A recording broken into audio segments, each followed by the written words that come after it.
everyone, I am Dr. Anchal Chandak and in this video I am going to talk about F.R. Lewis. F.R. Lewis is a very famous and important critic, belongs to the American School of New Critics. F.R. Lewis is a person who has given his views different from other new critics. Is all the new critics say that a text is autotelic or a text is self-contained. But F.R. Lewis says that no, a text is not autotelic or self-contained because a text cannot be far from the society, tradition and culture. That's why a text is not autotelic. In the views of F.R. Lewis, we can see that the idea of literature is the mirror of society echoes in the views of F.R. Lewis.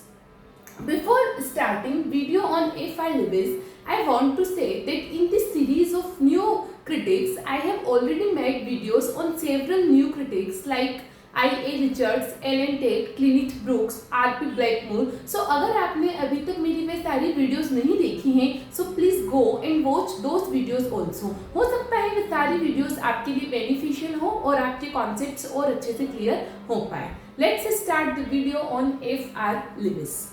F.R. Lewis with L.C. Knight. L.C. Knights. F.R. Lewis ने L.C. Knights के साथ में एक journal की starting की थी, scrutiny,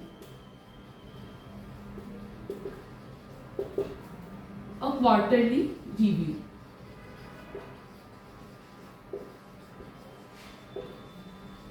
Later on, the wife of F.R. Lewis, Q.D. Rowe, also contributed in this journal. F.R. Lewis and I.A. Richards started a new stream of criticism. इन्होंने I.A. Richards के साथ में a new Cambridge criticism की starting की थी.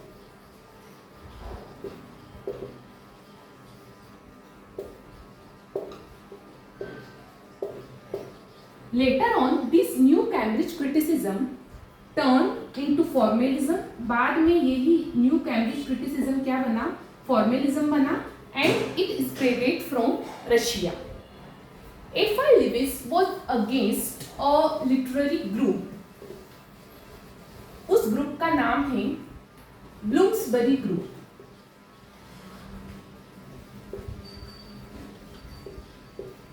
F.R. Lewis जो थे इस ग्रुप के अगेंस्ट थे.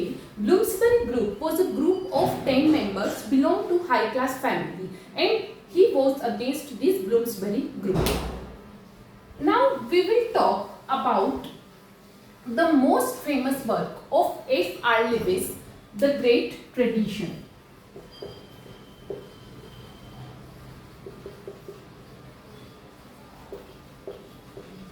It was published in 1948.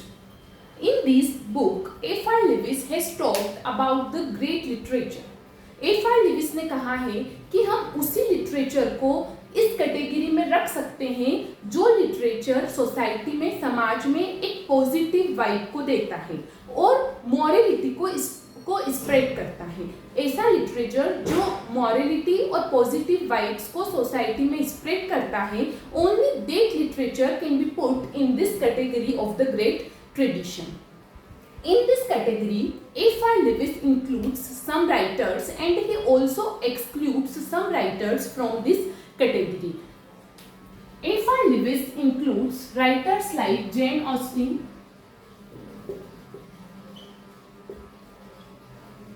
Henry James, George Eliot,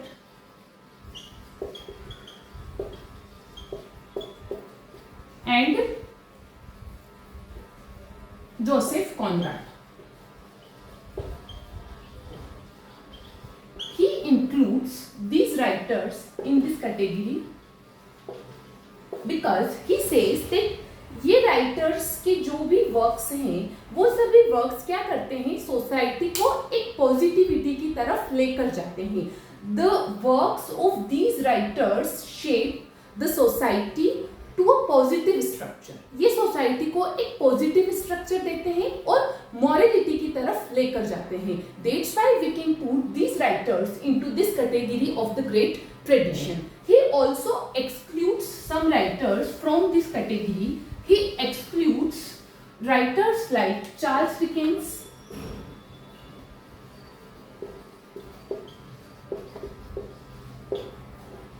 Charlotte Bronte,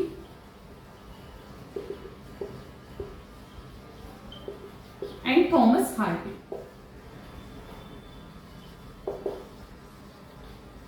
ये इन सभी राइटर्स को क्या करते हैं, एक्सक्लूड करते हैं।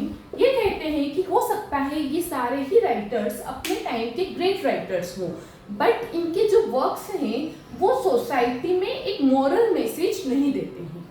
इनके वर्क्स में हमको वो मॉरलिटी देखने को नहीं मिलती है। That's why we can not put these writers into this category.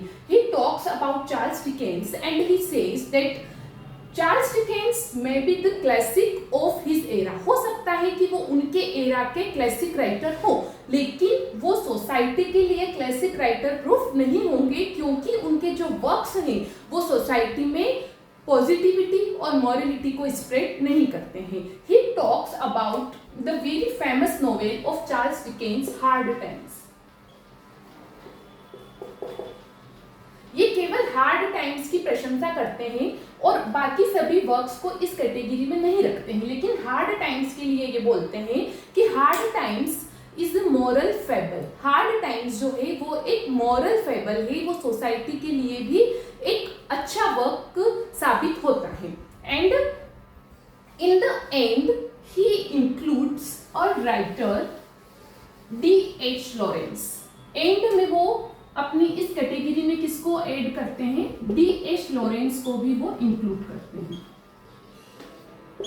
And में वो इसको इंक्लूड करते हैं।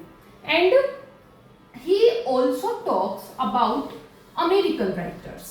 He talks about Herman Melville,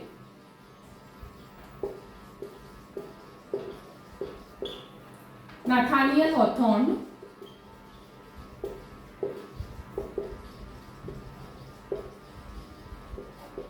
and Mark Twain. ये सभी अमेरिकन राइटर्स की भी ये बात करते हैं। And he praises all these writers because the works of these writers spread the morality and positive vibes in the society. F.R. Lewis was greatly influenced by touchstone method.